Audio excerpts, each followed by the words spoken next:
Hey, 25% tariff on cars, all automobiles. We're fucked.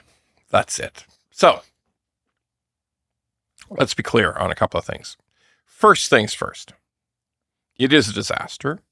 It's a disaster, most importantly, for Ontario, like a major, major disaster in Ontario. So we got steel in Ontario, tariffs. We got lots. It's the only place in Canada we assemble cars is Ontario, no place else. It's a disaster. Now, how do we think about it? Couple things. Don't panic. Don't panic. Because, frankly, Trump changes his mind a lot. Like, a lot. Like, it might, by the time you're watching this, it could be over. Okay, seriously. It could be a day, 2 days, a week. Who knows? Okay? Who knows? That's number one. We just don't know. It could be really fast. Or it couldn't be really fast. It could be long. Next thing to understand is there's a lot of people talking about the idea that I've heard it from many, many pundits and people online. Oh, it takes years to move an assembly plant. It takes a couple of years to move an automobile assembly plant. And that is correct. It does. But it only takes a week to close one. Yeah, that's all. Maybe a month, maybe 3 weeks. Because this is what everybody in Canada needs to understand. And everybody in Mexico, unfortunately, is going to have to understand. Unless they can cut their wages down to nothing in Mexico, which is possible. You have every single company who makes cars in Canada and Mexico, every single one, also makes cars in the United States. So, what is it? It's not like they have to build new plants. They have to retool. There's some things that are just made, some brands of automobiles, some types of automobiles. So you take the GMs, the Fords, the Stellantis, maybe, and by the way, a couple of those plants have been closed already. Those assembly plants aren't assembling anything right now. Some of them, like the Ford plant hasn't been assembling anything for over a year. So, yeah, it's not great news. But Toyota is big and Honda is big here. Lots of cars being manufactured out of those two units. But they also have a bunch of plants in the United States, Toyota and Honda. Interestingly, this is very interesting, people. All of the Toyota and Honda assembly plants are in Republican states. They're all in red states, every one of them. There's not one single Toyota or Honda plant in Michigan.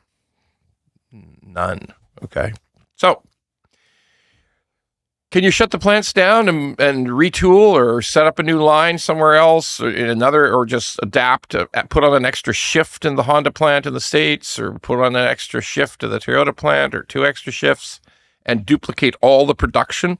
It's a little more complicated than that, but it's doable. You don't have to move the assembly plant at all. You just have to work out how to produce the same cars in the United States. That's a big tooling shift. Could take a few months, but in some cases they just may let that brand run out. Like if we're making nothing but, Lexus here, maybe they just let that brand run low for a few months and then they up the tooling in Kentucky and away they go. So that's reality. All bad news. Here's the thing. When Trump said, we don't need their cars, as crazy a son of a bitch as he is, he was telling the truth. They can assemble all the cars they want of every type of car in the United States. They don't need us. Okay. So what's this all got to do? How do we think about this for mortgages and for real estate and for everything else? Well, clearly for Ontario real estate, if it's prolonged, because this is all going to be about duration now. It's going to be about, is this a 2-week problem, a 1-month problem, a 2-month problem? Because if it's a 1-year problem, that's a fuck up, like a serious fuck up.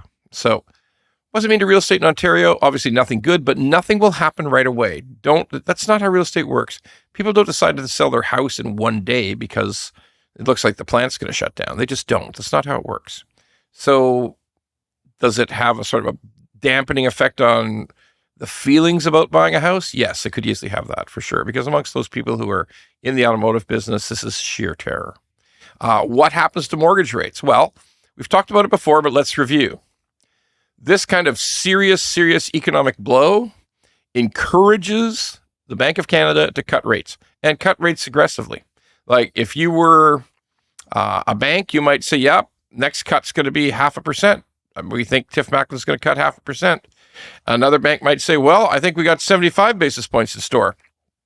That's not impossible. We could see the 2.75 Bank of Canada rate go to 2%. Not impossible at all. And quickly, like 2 meetings, 2 announcement dates. But here's the problem. There will be counter tariffs. Like as a country, we are committed to elbows up and all the other bullshit. So that means there has to be counter tariffs for American goods entering into Canada. And some of them would have to be big to try to offset this huge 25% tariffs on automobiles. And that's inflationary. So if inflation comes, it means eventually rates may have to move up. But the story today is duration. What is this going to be? Is it going to be a week? Is it going to be a month? Is it going to be 2 months? Is it going to be 6 months? Is it going to be a year? Because if it's a year, then all that production just may be gone forever. Or there'll be a new free trade agreement between the United States and Canada. We're going to have to sit back and watch, but this is a bad, bad thing.